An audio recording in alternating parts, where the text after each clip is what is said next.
Reborn. This time I avoided every single intersection with my wife. She persuaded me to graduate and become a house husband, but I secretly signed up for graduate school. She decided to subsidize the household to support her first love, but I secretly transferred the money away. She said she was ready to hold the wedding and marry me, but I chose to run away. In my previous life, my child was switched with her first love's child. My child died young, while I raised her first love's child to success. In old age, they pushed me off a mountain to reunite with each other. When I opened my eyes again, I had returned to the year of my graduation. Chapter 1. Happy Graduation.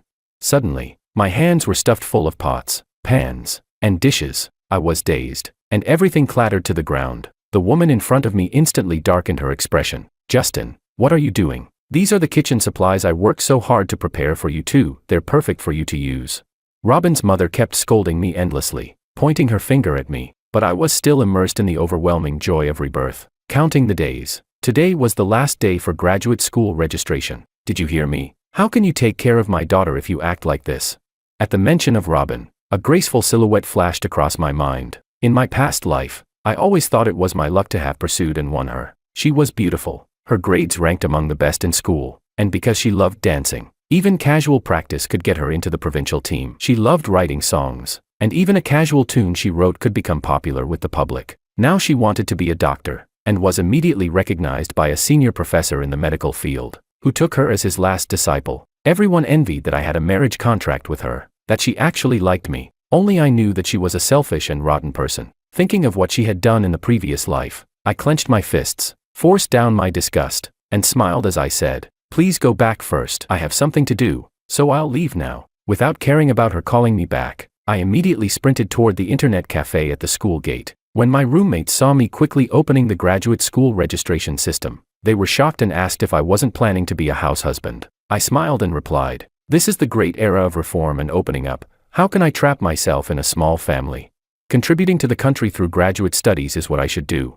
Perhaps they didn't expect me to change so suddenly, but my roommate's eyes lit up at once, full of admiration. After I finished filling out the form, I let out a sigh of relief and returned to the school. Chapter 2. In my previous life, I listened to Robin's advice. After graduation, I took the large inheritance my parents left me and became a house husband. With my care, she had no worries at home. After graduation, she directly started her internship at the hospital, and later, under the guidance of that senior professor, she rose steadily in her career. She was transferred to a hospital in the city, and her first love Domingo also followed her to the city. Only I was left behind in the village. The next time we met was when she was giving birth. I sat in the same hospital room as her first love. Domingo sat at the side resting, while I ran around, busy taking care of her. Even if Domingo only wanted a sip of water, she, though weak, would force herself up to pour it for him. But if I so much as sat down for a moment, she would curse me for not knowing how to take care of a wife. My heart was broken, but I told myself that after the baby was born, I would dedicate everything to raising the child. I watched my child grow from a babbling,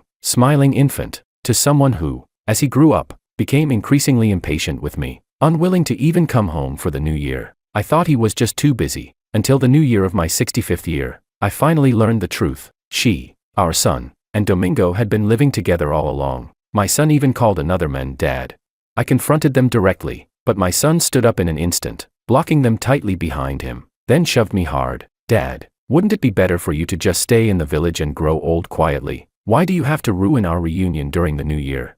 I don't want anyone to know I have a father who knows nothing and looks like some village bumpkin." Behind him, Robin didn't even glance at me. She was busy comforting Domingo, who had been startled into tears. She looked at me coldly and said, "Divorce. I refuse to divorce. Why should I? I had poured my entire life's energy into the Kim family. It was me who cared for my in-laws when they were sick, while she was out enjoying herself. It was me who raised our son alone without any help, raised him into success, and only when he turned 18 did mother and son even have a conversation. And yet now, he said I knew nothing, that I was just some ignorant peasant." I demanded justice, so loudly that even the neighbors were drawn over by my voice. At last, they grew impatient and compromised. Later, the four of us went climbing together. The three of them wanted to push me off the cliff together. I clung desperately to my son's leg, begging him to save me for the sake of our many years of father-son bond. But he only looked at me with disgust and finally shouted the truth. "You were never my real dad. The daughter my mom gave birth to, your daughter, died at birth." At that time,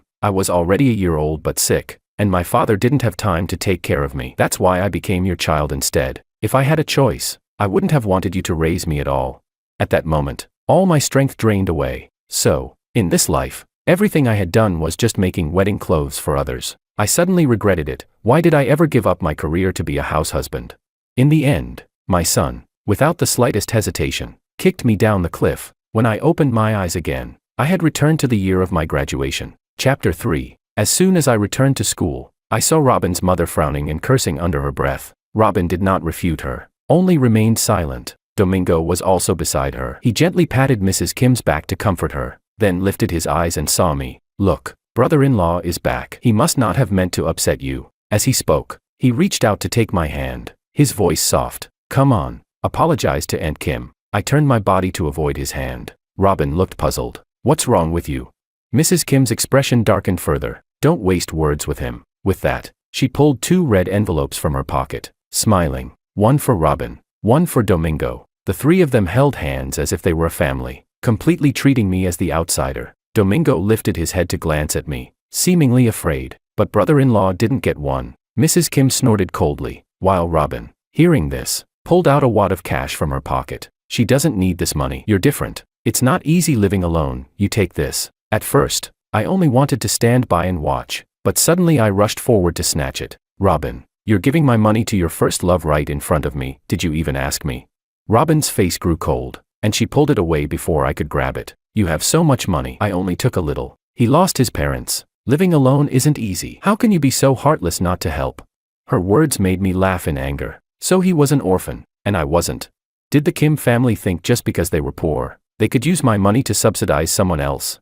Domingo's eyes welled with tears from being startled by me. Please, sister, brother-in-law, don't fight because of me. If she doesn't want to give me the money, then I won't take it. With that, he sighed and quickly left. Robin immediately chased after him. In front of me, the 2 of them pulled and tugged for a while, until finally Domingo accepted the money. I was anxious and wanted to follow, but Mrs. Kim gripped my arm tightly to stop me. Our family does not welcome narrow-minded men like you.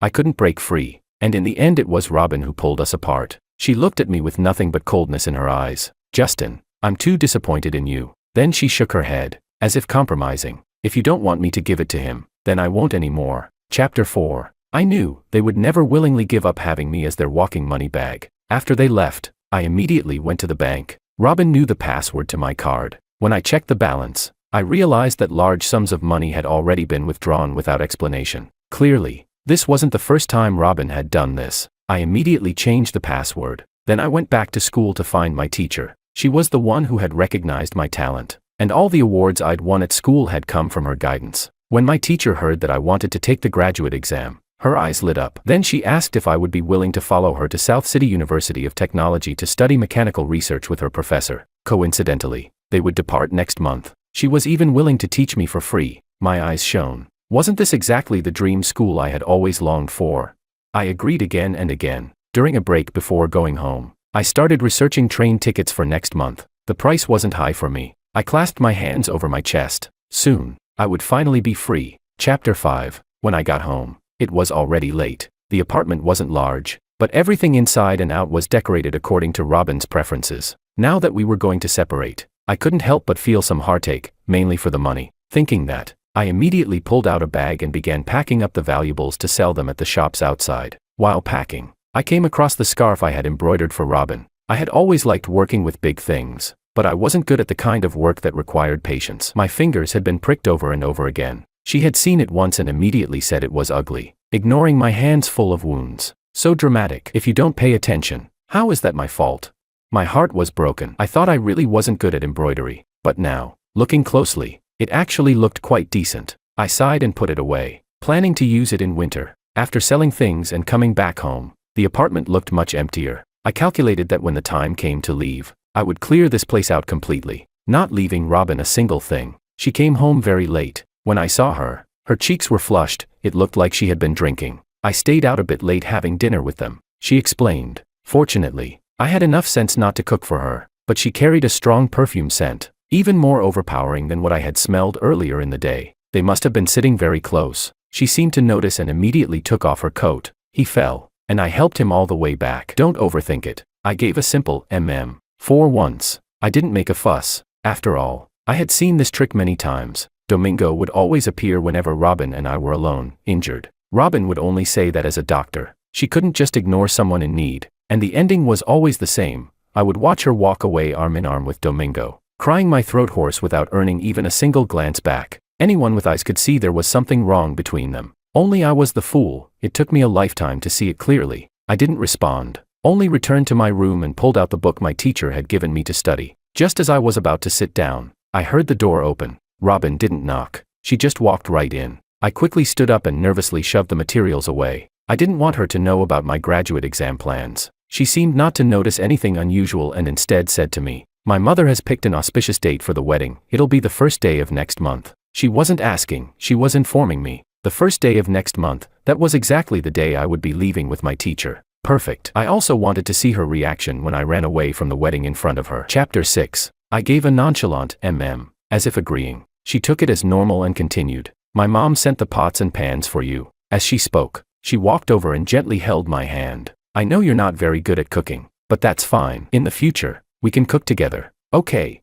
There was a softness in her eyes that I rarely saw. In my previous life, she had promised me this way too, but after we married, it was completely different. She was often too busy to come home for meals. Her parents, Mr. and Mrs. Kim, would scold me for my bad cooking, saying it was shameful. When she found out, she only said faintly, "Since you're at home with nothing to do, just practice more. Don't upset the elders." Later I learned that she often cooked and did housework outside. Domingo was well taken care of by her. Even in old age, his fingers were still smooth and fair. I forced down my disgust, lowered my head, and pretended to be shy. After a few words, she finally left. I collapsed into the chair, letting out a long sigh of relief. Everyone thought that as an orphan with no one to rely on, I had struck gold by marrying Robin. That was why, in my past life's wedding, everyone surrounded Robin. Even when they spoke to me, it was to tell me to be sensible. Yet my grades at school had been no worse than hers. My family had been wealthy, and that wealth ended up supporting the Kim family for their entire lives in my last life.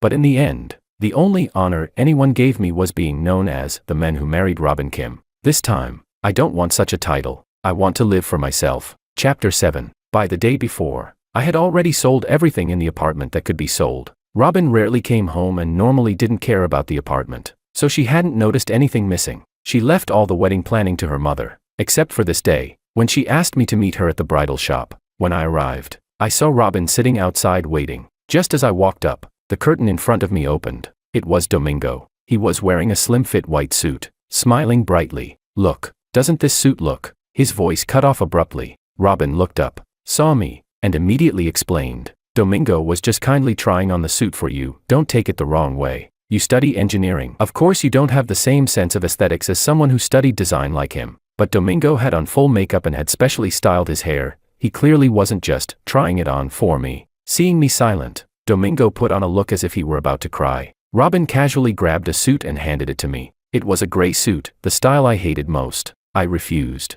but she forcibly pushed me into the fitting room. "Be good." Domingo wore this, and it looked great, but I was stronger than him, and the suit didn't fit at all. Even the store clerk suggested changing to another one. I had no choice but to change out. Yet when I was pulling off my pants, they caught on my underwear, and the underwear slid down too. Unexpectedly, Robin suddenly came in, startled. I covered myself immediately. Even though we had been husband and wife in my previous life, in this one we were still innocent. But she was indifferent. "What's there to be shy about? You'll have to show me sooner or later. Let me see why it doesn't fit." She strode up to me, first yanking my pants back on, then pulling hard at the suit jacket to force it closed. I took a deep breath, but it squeezed me so tightly I couldn't breathe, almost crying from the pain. I can't breathe." A sharp pain suddenly came from my back. I felt a chill. The clerk entered and cried out in shock, "There's blood. Are you crazy? If it doesn't fit, why force him to wear it?" I had injured my back earlier while moving furniture, and now the wound was torn open again. The pain nearly made me sob. Domingo, drawn over by the commotion, pretended to want to help, but he didn't close the curtain. Yet I was in too much pain to care about dignity. In front of them all, with the clerk's help, I shakily took it off and put my own clothes back on. Robin seemed to finally have some conscience, forcefully supporting me to get a taxi and taking me to the hospital for bandaging. My tears wouldn't stop, but inside, I felt calm. Even the doctor was shocked at my condition, carefully cleaning my wound and sternly scolding Robin. What kind of girlfriend was she? She kept her head lowered, silent, as if guilty. In the end, Robin held my hand and said faintly, I'm sorry, I just thought it looked good. That's why I insisted you wear it. Tomorrow, I'll definitely get you a bigger one. Okay.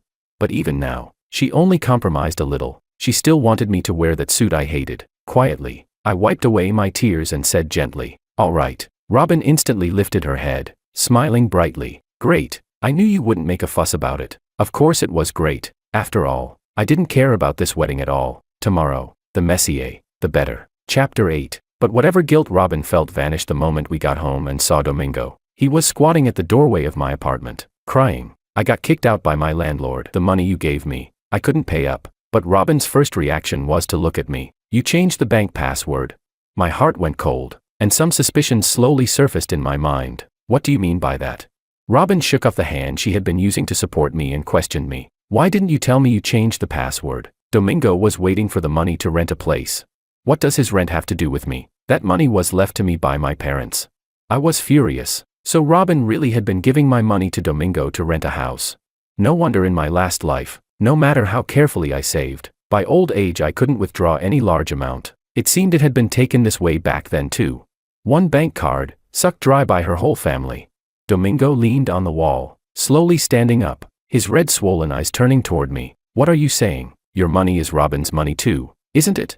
She only helped me out because she felt sorry for me. It was always in your name that she gave it." I sneered. What use was that so-called name?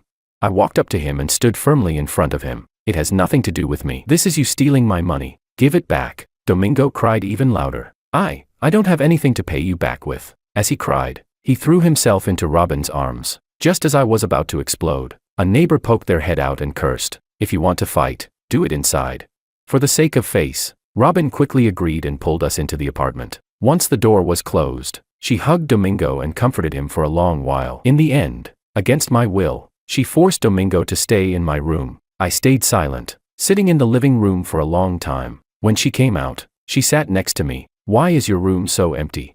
I raised an eyebrow, a little surprised she had finally noticed, and lied. "It's nothing. I just tidied up. Just now, I wanted to borrow some of your clothes for Domingo, but I couldn't find any." I laughed bitterly. No wonder. Good thing I had already packed everything. I stood up, ready to grab bedding and sleep in the living room. She grabbed my hand. "Domingo's had it rough. Tomorrow I'll have him leave." "All right. We're all adults here. Don't be so petty." I sneered. "Then use your own money to help him." "What does it mean to use mine? If you really think he's had it rough, then help him pay me back." I held out my palm toward her. Robin instantly flushed with anger. "You're truly unreasonable." With that, she stormed back into the room. I was happy to have some peace. I pulled out a blanket and made a bed on the living room floor. Just thinking of seeing Robin embarrassed tomorrow filled me with joy. Chapter 9. At 5 in the morning, we were all up. Domingo, looking like he wanted to atone for something, volunteered to take on the duties of best man, running around helping me get ready. But no matter the hairstyle or the makeup, nothing matched me at all. I looked at the lavish suit he wore, even more extravagant than mine, his makeup more delicate than mine. Any outsider would think he was the groom. Mrs. Kim wanted everything to be simple, so Robin and I were to leave from the apartment together. Just before we stepped out, Robin's face turned dark. She grabbed my hand and asked, "Why did you secretly sign up for the graduate exam?" I was a little surprised but forced myself to stay calm. "Did you get it wrong?" Robin pulled out her phone and opened a message for me to see. "Isn't this you? Justin, on graduation day you suddenly ran off to the internet cafe, wasn't it for this?" Her grip hurt my hand, and I struggled. "So what if it was? Why do you think you can control where I go? You're not allowed to go. In your dreams." Seeing this, Domingo hurried to mediate. "Don't do this on such a big day. Brother-in-law, really, if you want to take the exam, then take it. Why keep it from Robin? And besides, didn't you promise after graduation that you'd take good care of her? Why are you doing this?" I shot him a sideways glance, my voice cold. "If you want to take care of her, then you do it." My harshness made Domingo tremble. He stood in front of Robin. I. Tears pooled in his eyes as he lifted his head, looking at Robin with anticipation. But Robin didn't even glance at him. Her eyes stayed fixed on me. "It's fine. When the time comes, we'll go together. As husband and wife. Of course we should be side by side." She suddenly calmed down, turned, and grabbed my hand. The moment we stepped out, her radiant smile returned. Domingo wanted to say something and tried to sit next to Robin, but she pushed him away. "Take the next car." Domingo blinked. "But didn't we agree?" Robin's tone turned icy. "Don't waste time." Domingo didn't dare argue with her. After getting out of the car, He glared at me angrily before reluctantly climbing into the next one. I decisively closed the back door and sat in the front passenger seat. Through the rearview mirror, I saw Robin's fists clenched tight. Whenever she was nervous and uneasy, she was always like this. I suddenly felt like laughing. Robin, what is it that makes you so uneasy? Chapter 10. When we arrived at the venue, Robin held my hand as we entered. As we passed Mrs. Kim, I heard her voice filled with dissatisfaction. This outfit is far too inappropriate. He knows today is the wedding and still shows up so thoughtless. Sitting beside her, Domingo said cautiously, Auntie, don't blame Robin. It's my fault for not preparing it well. Mrs. Kim immediately changed her tone. How could it be your fault? It's him who's simply not suitable. I couldn't help but roll my eyes. Robin suddenly tightened her grip on my hand and spoke up. You're the most handsome. When I looked up, I saw her tilting her head to look at me. Her words didn't sound fake, but unfortunately, I had long passed the time when I wanted to hear them. Her voice was just loud enough for Domingo to catch. He gave a cold snort, his unwilling gaze burning into my back. At last, Robin and I stood together before the officiant. I felt a little nervous. The thought of ruining everything right in front of Robin, who cared so much about appearances, made me feel delighted. The officiant went through the ceremony steps. When it was my turn, do you take her as your wife? I do not. As soon as the words left my mouth, the hall erupted in shock. Robin's eyes widened in disbelief, as if something had shattered inside them. You misspoke, didn't you? Not at all. I smiled at her, then snatched the microphone from the officiant. Today's groom is someone else.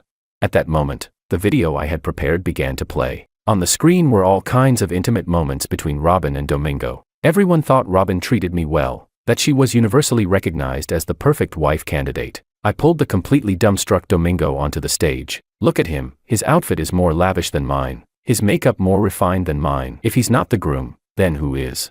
The guests below immediately began whispering. My God, who couldn't see this coming? Unbelievable. Robin Kim still tangled up with her first love. The video happened to show the moment the two of them kissed in a classroom. The ambiguous sounds filled the hall. Mrs. Kim panicked and shouted, turn it off, quickly, turn it off. But no one listened. While everyone was still stunned, I slipped on running shoes and dashed out. By the time Robin came to her senses and tried to chase after me, the security guards blocked her way. It was useless. The planner Mrs. Kim had hired happened to be an old friend of my father's. Once they knew it was me, they contacted me in advance. So everything today had been arranged with their help. Mrs. Kim had no way of catching me. Once I left the banquet hall, I immediately got into the car they had prepared and drove away. A new life. Here I come. Chapter 11. In my previous life, under Robin's discipline, I became sensible, numb. Even when I won major engineering awards in college, in her eyes they were nothing special. She said, what's the use of studying engineering? In the future, you'll still have to obediently stay home and take care of the kids for me. Unlike Domingo, who studied design, understood aesthetics, worked fast and well, and could directly contribute to the household. So I felt inferior, sensitive. I even tried to study design, but in the end, it only made me a laughingstock. Even the technological construction I was good at, I never picked it up again. Fortunately, heaven had mercy and gave me a chance to start over. Living another life, I could see everything more clearly. My life should have been rich, diverse, and colorful. I could pursue a master's, a doctorate, delve deeply into the technological construction I was skilled at, and someday contribute to my country. Holding my bundle of belongings, the more I thought, the happier I felt. This sense of independence and freedom was something I had never known in my past life. When we reached the station, I accepted the train ticket from my teacher's hand and boarded with her. Watching the scenery retreating in the distance, I felt my heart completely relax. The journey to South City was long, but fortunately we had bought sleeper tickets. After a full day and night, we finally arrived at our destination. After a day of rest, I invited my teacher and her professor out for a meal and bought some small gifts for the professor. I had worried I would feel cramped and uneasy, but perhaps because I had lived one life already, I faced the professor with calm, speaking confidently and freely. His eyes were full of appreciation, which only made me more poised and self-assured. In the end, we exchanged contact information. After that, we entered the intense preparation phase for exams. On the day before school started, in South City, I met Robin again. Chapter 12. I hadn't expected her to actually follow me all the way to my new rental place. Just as I was about to close the door, it was suddenly blocked. Startled, I instinctively braced myself, then looked up and saw her. It's me. She looked much thinner, unkempt, travel-worn, utterly disheveled. I finally found you. Her eyes were heavy, her rims red. Why did you run off here without listening to a single explanation? You made me search for so long. A chill crept through me. Countless thoughts flashed through my mind. I couldn't imagine how she had found me. Perhaps because I looked so guarded. She explained, "You happened to go buy books at a bookstore. One of the part-time staff there is my friend, who also came here for graduate studies. Otherwise, I might have spent my whole life searching inch by inch and never found you." I let out a breath, still leaning against the door, with no intention of letting her inside. "All right, can you stop being angry now? Let me in." Dragging her suitcase, she tried to push her way in. I blocked her even more firmly. "No need. I think I made it clear at the wedding, I don't want to marry you. And now I'll add one more. I don't even want to see you leave." But Robin refused to believe it. "You were just jealous seeing me with Domingo. It was all a misunderstanding. Can't you let me explain?" I sneered. "There's no misunderstanding. One, he's had it rough, and you take care of him inside and out. What's there to misunderstand?" I kept going. "I don't like gray suits, and I don't like the overpowering perfume on you." Her mouth opened, but no words came. Her face turned pale. She probably thought she had hidden it well, always taking off her coat before entering, tossing it into the room before coming out again. But the scent of perfume had already soaked her whole body. At last, her hands trembled as she shook her head again and again. "It's not like that." I ignored her. While she was dazed, I slammed the door shut. Just then, a message from my teacher came, asking how preparations were going for tomorrow's enrollment. Of course I was fully prepared. Then, from my teacher's words, I learned, these past months, Domingo, Mrs. Kim, and Robin Kim had not lived peacefully, because Robin and Domingo's scandal had exploded. The entire city knew. Her professor decided to suspend her internship. Mrs. Kim, upon hearing, was so enraged she was hospitalized. Domingo, wanting to prove himself better than me, volunteered to take care of Mrs. Kim, but under Robin's care, he turned out to be utterly useless in daily life. He gave Mrs. Kim undercooked beans, or forgot medical instructions and had her take all her pills in one day. What should have been a 2-week recovery dragged on for 2 months. In the end, Mrs. Kim grew extremely dissatisfied with Domingo and instead began to miss my reliability. Later, when they ran out of money, they turned their eyes toward the apartment's belongings. But to their surprise, after rummaging through everything, they found nothing. When they asked the landlord, they learned that aside from the kitchen pots and pans, everything else had originally belonged to her. When I heard this, I couldn't help but feel delighted, just as it should be. Chapter 13. After completing my enrollment, I followed the professor to begin research in technological construction. In my previous life, I never had the chance to fully realize my ambitions. In this life, I wasn't willing to waste even a second. So apart from eating and sleeping, I spent all my time in the research lab or out on assignments. When I saw Robin again, I hadn't expected her to appear in the campus infirmary. After several days of non-stop work, my head was spinning, and at the first sight of her I instinctively tried to run away. Robin immediately put down what she was holding and chased after me. "Don't go." "Okay. Actually, I've always known you were studying here. I just didn't dare disturb you. I kept thinking, if you ever needed something, then I'd have the chance to show up." Her words sounded deep and affectionate. Disgusting. I tried to shake off her hand. I think an off-campus hospital would be more appropriate, but she forcefully pulled me back for a checkup, and when it seemed serious, she carefully hurried me toward a hospital outside the school. I never imagined that she would have a day where she cared about my physical condition this much, but it was far too late. I had no strength left, so I could only let her take me for tests. In the end, I even watched as she gritted her teeth and pulled out a handful of small bills to pay the medical fee. Without me, she had grown poorer and poorer. Before, she never once had to grit her teeth to pay for anything. Afterward, she carefully sat at my side to feed me medicine. Watching the nurse put me on an 4-drip, she held my hand and said solemnly that she only liked me, that it was only because she had been confused that she did those things with Domingo. She said she would never do it again, that she would only act for me from now on. Even the nurse, overhearing, spoke up. "You should forgive your girlfriend. She's a good-looking girl, and she seems like a good person too. Where else could you find someone like that?" "Yes, someone this rotten really is hard to find." I spoke faintly, without emotion. The nurse froze, then left in silence. The smile on Robin's face flickered for only a moment before vanishing again. After a long time, she only whispered one thing. "I'm sorry, really. I just need you to give me one more chance." She grabbed my hand again. I was utterly fed up. I frowned and looked at her. "Please, just get lost." Then I pulled 100 yuan from my pocket and shoved it into her hands. "This isn't just enough for the medical bill, it'll cover your expenses for a while. Isn't it money you're after? Since you took care of me, I'll spare you a little charity." Robin opened her mouth, but it took her a long while to form words. "Is that really how you see me?" "How else?" I sneered. "How much longer are you going to pretend to be righteous?" "Fraud." My words made her face flush red. She stood up and sat down again over and over. I ignored her. turning my head to the side. At last I heard her say, "I will prove myself." Then she sat down completely, refusing to leave no matter what. I chose to close my eyes and recover. Chapter 14. As things were wrapping up, I sent a message to my classmates telling them I had taken leave to see a doctor. I hadn't expected that once they found out, they would all rush over to the hospital to see me. The group crowded in at once, pushing Robin aside into the next bed, and started chattering around me, asking how I was doing. I smiled, shook my head, and told them I was fine. An old acquaintance brought me here. Only then did their eyes flick briefly toward Robin. In the end, not one of them smiled at her. They all turned their heads right back to me. "So this is the crazy ex-girlfriend you mentioned? TSK. She really does look every bit the manipulative woman. She won't meet a good end in this life." Robin, flustered, tried to argue back, but each time she spoke, my classmates shut her down sentence by sentence. Watching everyone around me stand by my side, speaking up for me, I felt deeply moved. In my previous life, I had been cautious and diligent all my life, yet isolated all my life. Even the way I died had been disgraceful. Wasn't the bullying of my past life still bullying?